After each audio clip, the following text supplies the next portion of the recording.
పదే పదే నీకు ఇంగ్లీష్ రాదంటారు. చైనా వానికి ఏం భాష వచ్చు అధ్యక్ష?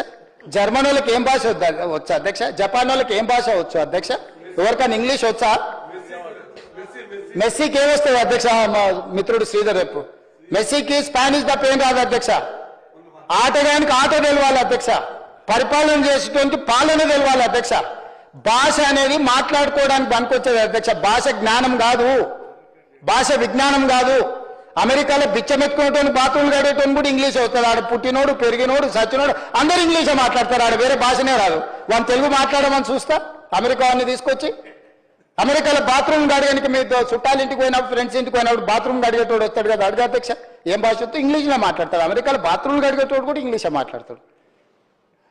ఈడ నాకు లేకపోతే ఉత్తమ్ కుమార్ రెడ్డి గారికి బట్టి విక్రమార్క గారికి వారు నీళ్ళు ఇస్తారు, వీళ్ళు నిధులు ఇస్తారు, వీళ్ళిద్దరిని సమన్వయం చేసి అనుమతులు తెచ్చప్పని నాది అధ్యక్ష. వాళ్ళిద్దరికి ఇంగ్లీష్ అవుతుంది అధ్యక్ష. నాలాక ఇంగ్లీష్ రాదనుకున్నాం. వీరు సెంట్రల్ యూనివర్సిటీ, వారు నేషనల్ డిఫెన్స్ అకాడమీలో చదువుకున్నది. నేను ఒక్కనే గవర్నమెంట్ స్కూల్లో చదువుకున్నా అధ్యక్ష. గవర్నమెంట్ స్కూల్లో చదువుకొని ఇక్కడికి వచ్చిన అధ్యక్ష. కానీ ప్రజలకు చేయాలన్న చిత్తశుద్ధి, పట్టుదల, వీళ్ళందరినీ సమన్వయం చేసుకునే తత్వము, ఆలోచన. ఇంగ్లీష్ వచ్చిన వాళ్ళం కావాలంటే ఇద్దరు జీతం ఇచ్చి పెట్టుకుంటా అధ్యక్ష. 24 గంటలు మాట్లాడిపిస్తా అధ్యక్ష ఇంగ్లీష్లో.